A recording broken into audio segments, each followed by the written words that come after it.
Senador, o senador Randolph disse há pouco que o depoimento de hoje reforça as evidências do comando paralelo da pandemia no Planalto. Qual avaliação o senhor faz de hoje?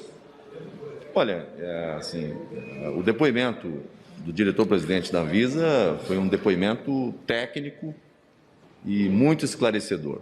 Ele enfrentou todas as questões apresentadas. Agora, esse depoimento ele é tomado na medida da relação direta que tem o diretor da Anvisa com os temas relativos à regulação. E com relação aos temas da regulação, com todo respeito, o depoimento confirma aquilo que os parlamentares já tinham conhecimento. Com exceção de alguns pontos que ele trouxe e que foram esclarecedores com relação ao processo envolvendo a vacina russa, as demais afirmações que foram feitas são informações de conhecimento de todos, não há nenhuma novidade, né? Acho que é mais um depoimento que vem confirmar aquilo que o governo vem afirmando desde o início. Algumas opiniões, algumas manifestações que ele fez são manifestações que representam opinião, mas não estão diretamente relacionadas à área, ao campo de atuação do presidente da Anvisa. Obrigada, senador. Boa tarde, senador. Eric Mota, do Band News TV. O presidente da Anvisa reafirmou aquilo que já tinha dito Mandetta, que em uma reunião interministerial houve o pedido para que fosse incluído na bula da cloroquina o receituário para tratamento da Covid-19. Qual a opinião do senhor sobre isso, uma vez que a oposição está falando que esse é o ponto mais chocante da fala dele de hoje?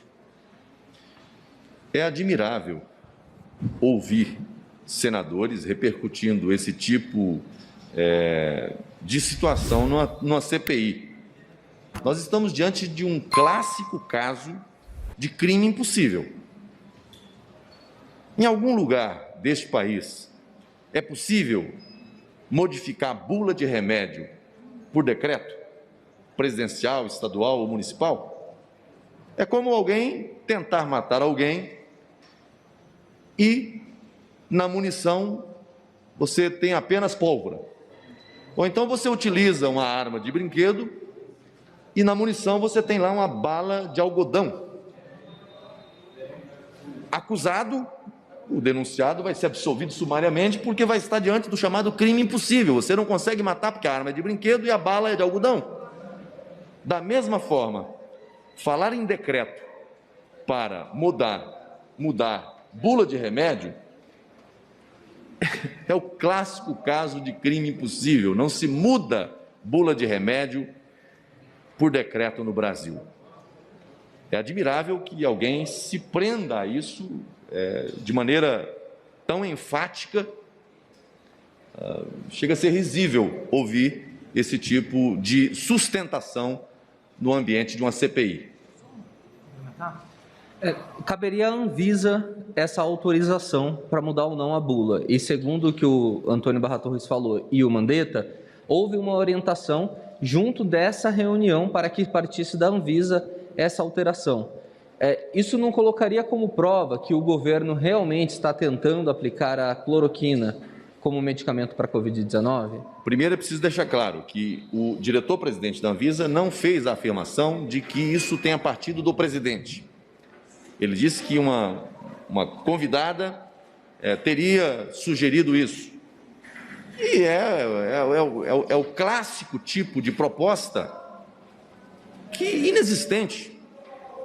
É ideia natimorta, é projeto natimorto, porque você não muda bula de remédio por decreto presidencial. Cabe à Anvisa, né, autorizar ou não, mas não é nem a Anvisa que determina o que vai ter na bula do remédio ou não.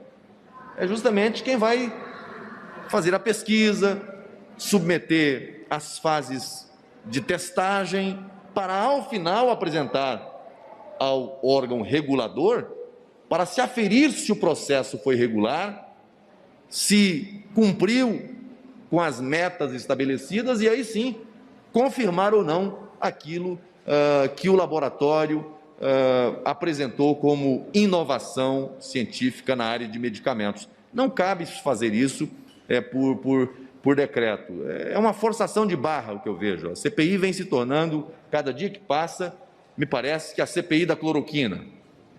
Parece que estão tentando uma cortina de fumaça com relação à cloroquina ou a esse decreto para esconder aquilo que nos interessa investigar.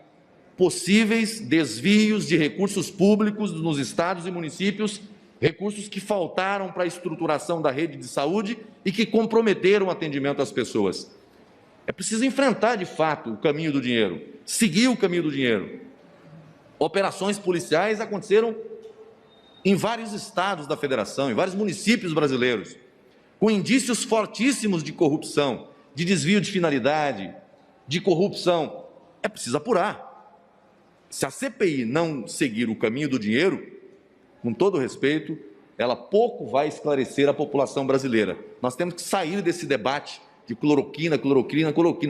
Assim, quem administra medicamento ao paciente é o médico. Não há medicamento ainda com registro na Anvisa que seja específico para o enfrentamento à Covid. O que se usa hoje, tanto a azitromicina, corticoides ou outros medicamentos, não são medicamentos indicados, obviamente, diretamente para o caso da Covid. É o chamado tratamento off-label, que pode ser, inclusive, usado para a administração da cloroquina. Ninguém está negando isso. O que está em jogo aqui é: o presidente cometeu crime em relação à opinião dele quanto ao uso da cloroquina? Bom, se quisermos apurar a extensão da conduta do presidente em relação a isso, em relação a esse mesmo ponto, teremos que investigar governadores, prefeitos, gestores municipais e estaduais que fizeram e ainda fazem a mesma coisa. Não se trata de criminalizar a opinião do presidente. A agência hoje colocou a sua posição técnica, os ex-ministros também, de modo que até agora nenhuma afirmação direta de ingerência do presidente com relação ao estabelecimento de um protocolo com base nesse tratamento. Boa tarde, senador Yuri Ascar, da Record TV. Eu gostaria de continuar nesse assunto da discussão do decreto. O senhor fala em crime impossível porque o decreto não seria possível, né, de existir, como defendeu hoje o presidente da Anvisa na reunião da CPI. Mas colegas do senhor entendem que essa discussão, somente a discussão, apesar de ser um crime impossível, já seria um indício da existência de um gabinete paralelo, que é um dos focos da investigação, que prestaria essa assistência, prestaria informações, auxiliaria o presidente Bolsonaro na tomada de decisões contra a pandemia, decisões essas que não passavam pelo Ministério da Saúde nem pelos técnicos da área. Olha, com todo respeito, assim, a oposição tenta forçar a barra para colocar um carimbo de culpado no peito do presidente Bolsonaro. É isso que se observa todo dia. A narrativa conduz sempre a essa assertiva. Mas é preciso que a CPI, nesse momento, deixe de antecipar juízo de valor às condutas e aprofunde nas investigações. É preciso reunir as provas. No encontro com os fatos, vai chegar o momento em que essas provas serão avaliadas. E aí sim, aquela prova que é útil ao processo será avaliada. Aquela que não é útil ao processo será descartada. Prova ilícita ou prova inexistente não serve ao processo. Nós estamos diante aqui de uma retórica repetida sempre para passar para a sociedade como se fosse verdade. A oposição tenta confirmar a sua própria narrativa de que há um culpado pela pandemia, que é um culpado pelo número de mortes. E esse culpado seria, na visão da oposição, o presidente da República. Mas o que eu vejo aqui, com todo respeito, é que eles estão com a trave nos olhos tentando tirar um cisco do olho do presidente. E com isso não conseguem enxergar ou não querem enxergar a conduta de prefeitos, a conduta de governadores, a conduta dos gestores nos estados, onde muitos deles são acusados de crimes gravíssimos, de desvios, de maus feitos. Eu penso que a CPI não pode ser seletiva. ela não pode escolher por antecipação alguém que já o considera culpado. Primeiro investiga, primeiro checa as provas e, ao final, julga-se sem seletividade. Líder, boa tarde. Subir um pouco aqui. Estão chegando os primeiros documentos para a CPI. Alguns deles solicitados, inclusive, pela ala governista, ali, o Ciro Nogueira fez alguns pedidos para ministérios públicos, e um deles de ontem foi referente à compra em Alagoas, na tentativa de compra, na verdade, de 80 respiradores pelo consórcio Nordeste, esses respiradores que nunca chegaram e o dinheiro ainda não foi devolvido integralmente. Esse caso específico, que ainda não tem uma discussão se foram utilizados ou não recursos federais, o senhor já tem analisado, pretende avançar com essa investigação sobre essa compra de respiradores em Alagoas? A investigação tem que chegar onde chegou o dinheiro federal ou onde, indiretamente, usaram recursos próprios, mas onde houve renúncia de pagamento de dívidas com a União. Porque quando o Congresso Nacional aprovou aqui o auxílio aos estados e municípios, também aprovou a suspensão de dívidas de estados e municípios. Portanto, não há que se falar aqui apenas dos recursos federais, mas por via indireta, recurso que seria recolhido ao Tesouro não foi para fazer frente às demandas de enfrentamento à pandemia. Então, aonde há suspeita de crime, aonde há suspeita de conduta vedada, a CPI tem que chegar. Se ela não chegar, ela não cumprirá a sua meta de dar respostas efetivas à sociedade. Portanto, com relação à aquisição de respiradores, com relação a desvios de vacina, com relação a superfaturamento, desvio de finalidade, tudo isso deve ser objeto de análise nessa fase, a parte documental, mas é preciso começar a convocar aqui os gestores estaduais, sejam secretários, prefeitos, governadores, para prestar contas à sociedade também. Nesse caso específico de Alagoas, o senhor pretende convocar o governador Renan Filho para prestar esclarecimentos sobre essa compra mal sucedida dos respiradores? Eu tenho adotado como premissa, primeiro, avaliar os documentos. Aonde aconteceu operação policial, com algum indício mínimo que possa apontar alguma conduta vedada, eu tenho apoiado requerimentos no sentido da convocação. Não convoco por convocar. É preciso ter o mínimo de lastro que justifique a convocação. A CPI não pode ser utilizada como palco para o embate político eleitoral. É preciso perseguir os fatos, as condutas e dar respostas efetivas à sociedade. Se tiver que chegar lá, se tiver que convocar, eu penso que a CPI não pode fugir dessa obrigação. Nós não podemos ter aqui investigados prediletos. A investigação tem que chegar onde chegou o dinheiro federal e, sobretudo, onde há indícios de que ele tenha sido desviado e não utilizado para o enfrentamento à pandemia.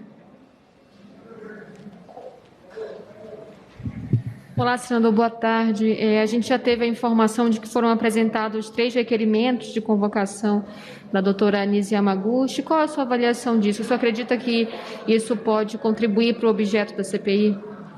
Olha, na CPI nós temos aqueles que são contra o uso da cloroquina e temos aqueles que são a favor do uso da cloroquina. E temos aqueles parlamentares, e eu me incluo nesses, que defendem a autonomia do médico para administrar medicamentos ao paciente. Quem receita medicamento ao paciente é o médico. É assim que deve ser feito. E, na minha avaliação, se o médico quiser receitar dentro das suas convicções, dentro da sua linha de tratamento, esse medicamento ou outro, é da responsabilidade dele fazer isso. Então, eu acho que, como o debate está muito centrado nessa questão da cloroquina, nada mais justo e adequado que a CPI convocar, convidar para serem ouvidos aqui especialistas que vão falar sobre o assunto. Nós temos vários especialistas no Brasil, com pesquisas bastante avançadas e que podem colaborar com o trabalho da CPI. Não tem que aceitar como verdade absoluta nem a confirmação, nem a negação. Eu penso que esse debate é necessário. Então, nós temos dialogado com o presidente Omar para que sejam convidados aqui especialistas que têm pesquisado, estudado o uso com relativo sucesso com o fármaco, a cloroquina. Ok? Obrigado, gente. Um abraço. Até mais.